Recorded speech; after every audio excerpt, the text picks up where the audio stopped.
ఓం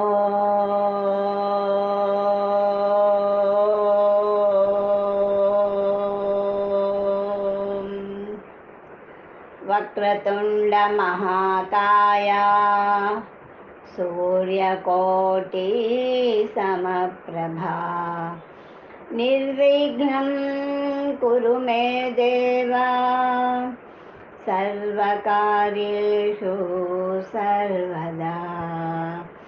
గురుబ్రహ్మా గురుర్విష్ణుః గురుర్దేవో మహేశ్వరః గురుర్సాక్షాత్ పరబ్రహ్మ తస్మై శ్రీ గురవే నమః. తస్మై శ్రీ గురవే నమః. శ్రీ ఏకనాథ భాగవతం 8వ రోజు పారాయణం 300వ ఓవి నుంచి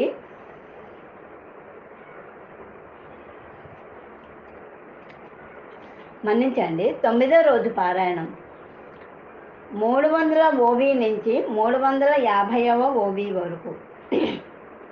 ఓవి అంటే వచనం అండి.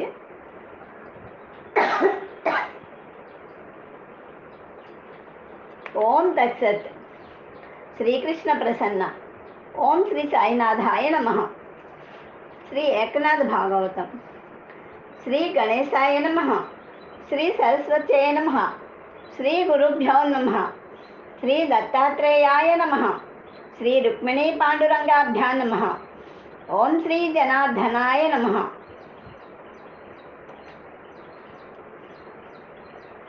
శ్రీకృష్ణుడు సకలాములై ఉండేవారు కనుకే ఆయన కర్మాచరణ చేశారని అంటే ఇతరులని నిష్కాములను చెయ్యగల ఆయన స్వయంగా సకాములు అని ఎలా అనగలరు?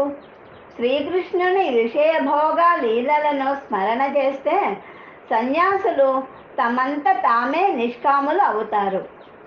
విషయలోలురు కూడా విషయేచ్ఛ నశించిపోవాలని ఉత్కృష్ట కర్మాచరణ చేస్తారు. అన్ని రకాలుగా పూర్ణకాముకుడు అయి ఉండి ఆయన అద్భుతమైన కర్మలు చేశారు.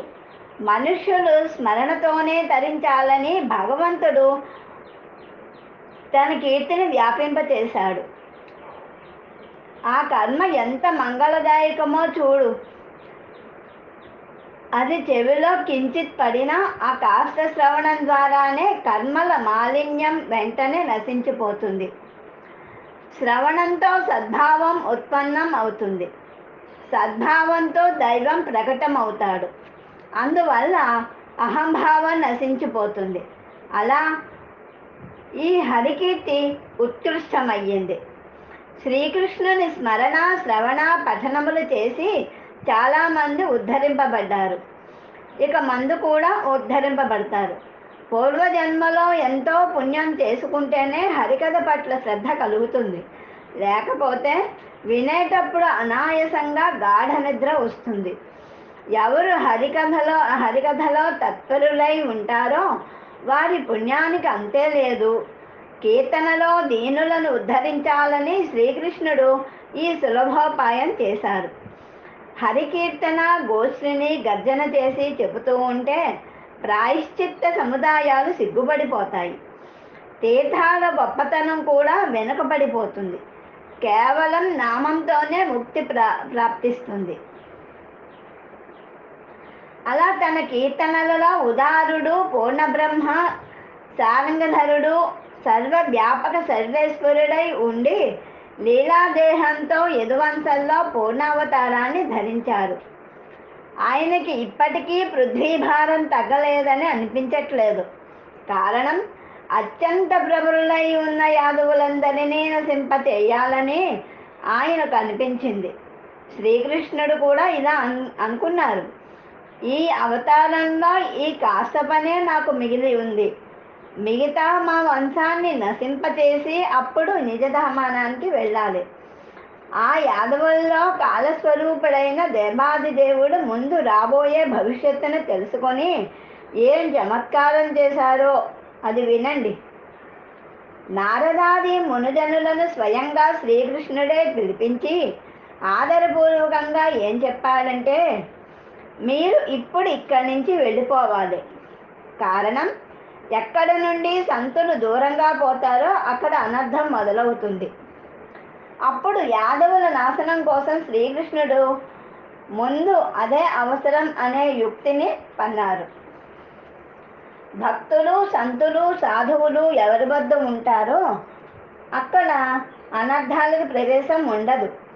ఈ మర్మం కేవలం శ్రీకృష్ణునికి మాత్రమే తెలుసు, ఇంకెవ్వరికీ తెలియదు.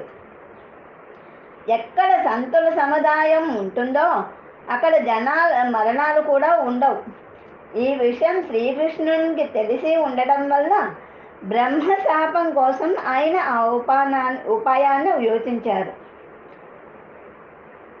ఎక్కడ నుండి సంతులు దూరంగా పోతారో అక్కడ అనర్థం వెంటనే మస్తకంపై పడుతుంది. ఇది గుర్తుంచుకొని శ్రీకృష్ణుడు ఋషులందరినీ ద్వారక బయటకు పంపించారు. ఋషులు తమ తమ ఆశ్రమాలకు వెళ్ళవలసి వచ్చింది. కానీ ఈ కపట నాటక శ్రీకృష్ణుడు తీర్థాలను నిమిత్తంగా చెప్పేవారిని తానే పిండారకానికి పంపించారు. ఋషులు తమ స్మరణతోనే కలికాలాన్ని భయంతో వణికించగలరు. అలాంటి ఏ ఋషులను శ్రీకృష్ణుడు పిండారకానికి పంపించారో అది కూడా విను. ఎవరు తపో తేజస్సుతో దేదీప్యమానులో, ఎవరు పూర్ణ జ్ఞానంతో చైతన్య ఘనులో, ఎవరికి శ్రీకృష్ణుడు నిరంతరం వందనం చేసేవారో అలాంటి ఆ గొప్ప ఋషులు పిండారకానికి వెళ్ళడానికి బయలుదేరారు. గాయత్రి మంత్రం వల్ల ప్రతి సృష్టి చెయ్యగల సామర్థ్యం ఉన్న ఆ మహాకోపిష్టి విశ్వామిత్రుడు కూడా వెంటనే బయలుదేరాడు. శీతోష్ణాలు ఏమాత్రమో బాధాకరం కాని ఆశ్రమంలో ఉండేవాడు, తన పేరుతోనే ద్వంద్వాలను పారద్రోలేవాడు అయిన అసితముని కూడా వెంటనే వెళ్ళిపోయాడు.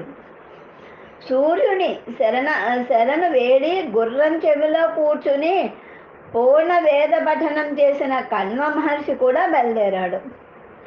అత్యాహారి అయి ఉండి నిరాహారిగా ప్రసిద్ధి చెందిన దూర్వాస ఋషి కూడా ద్వారక నుంచి త్వరగా బయలుదేరాడు. భృగువుతో తన్నబడి తన పాదాన్ని శ్రీకృష్ణుడు హృదయంపై ధరించాడు. అది శ్రీవత్సభూషణంగా మెరుస్తోంది. ఆ భృగు ఋషి కూడా బయలుదేరాడు. ఎవరి కడుపులో దేవగురువు బృహస్పతి జన్మించాడో ఆ అంగీర ఋషి అయితే స్వయంగా సృష్టిలో బుద్ధిమంతుడు. ఆయన కూడా వెళ్ళడానికి సిద్ధమయ్యాడు. కాశ్యపుని విషయం అయితే విచిత్రమయ్యింది. అతని కడుపులో సురుడు, నరుడు, కిన్నెరుడు జన్మించారు. అందువల్ల ఈ సృష్టిని కాశ్యప సృష్టి అని అంటారు. ఆ కాశ్యప ఋషి కూడా వెళ్ళటం కోసం లేచాడు. ముక్తులందరిలో ఎవరి యోగ్యత గొప్పదో, ఎవరిని గురించి వేదాలు కూడా గొప్పగా వర్ణించబడిందో ఆ వామదేవ ఋషి కూడా వెళ్ళడానికి బయలుదేరాడు. అత్రి చమత్కారం ఒకటి ఉంది. ఆయన కడుపులో 3 దైవ స్వరూపులు జన్మించారు. ఆ శ్రీదత్తుణ్ణి గొప్ప గొప్ప యోగులు కూడా వందనం చేస్తారు. ఆ శ్రీదత్తుడికి గొప్ప గొప్ప యోగులు కూడా వందనం చేస్తారు. ఈ అనసూయది ఎంతటి భాగ్యం! ఆ అత్రి సప్త ఋషుల్లో శ్రేష్ఠుడైనప్పటికీ కూడా శ్రీకృష్ణుని ఆజ్ఞకు తత్పరుడు అవడం వల్ల ఆయన పిండారకానికి వెళ్ళడానికి కొంత తడబడ్డాడు.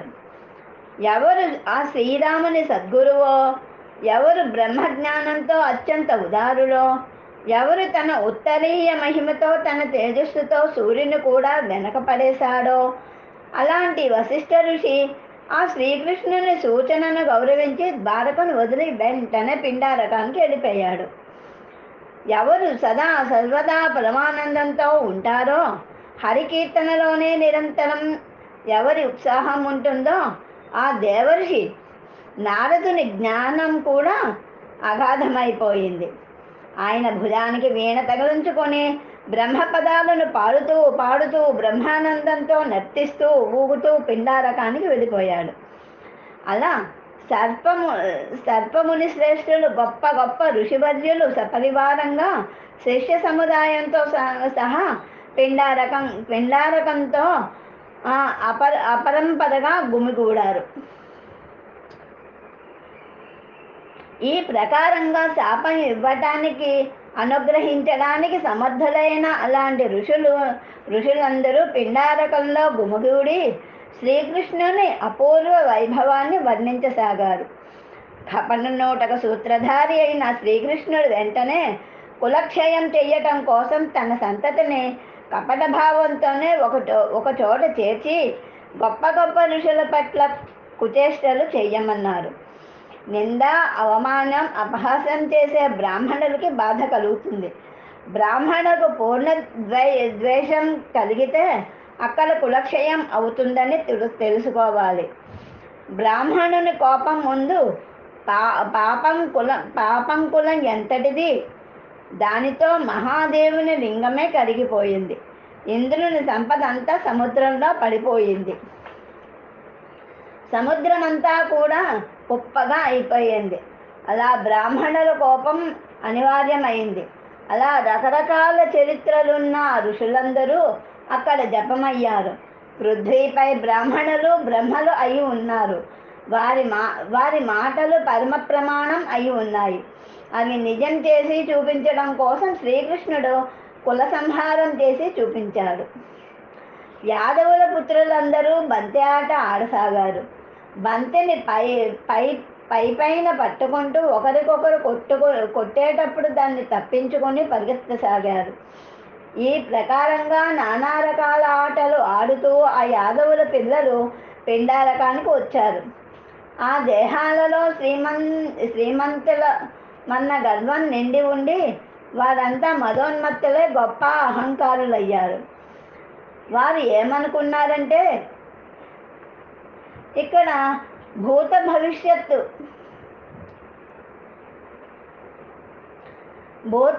భవిష్యత్తులు తెలిసిన మహర్షులు అనేకులు జమయ్యారు.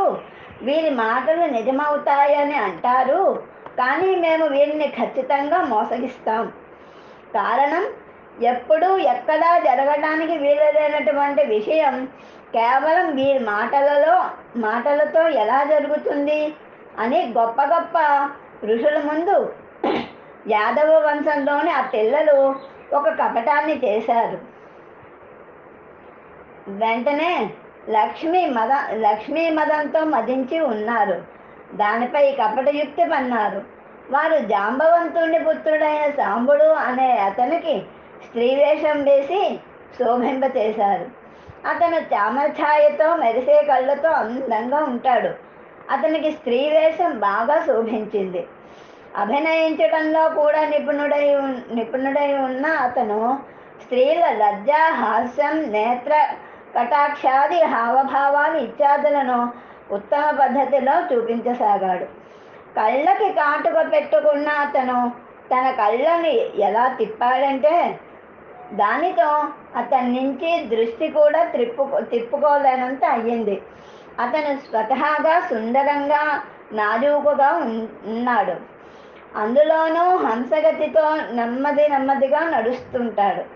మిగిలిన ఆ అల్లరి పిల్లలు అతని కడుపు మీద బట్టలు కట్టి అతని కడుపును పెద్దదిగా చేశారు. అందువల్ల అతడు గర్భిణీ స్త్రీగా అనిపించాడు. ఓం శ్రీకృష్ణ పరబ్రహ్మణే నమః.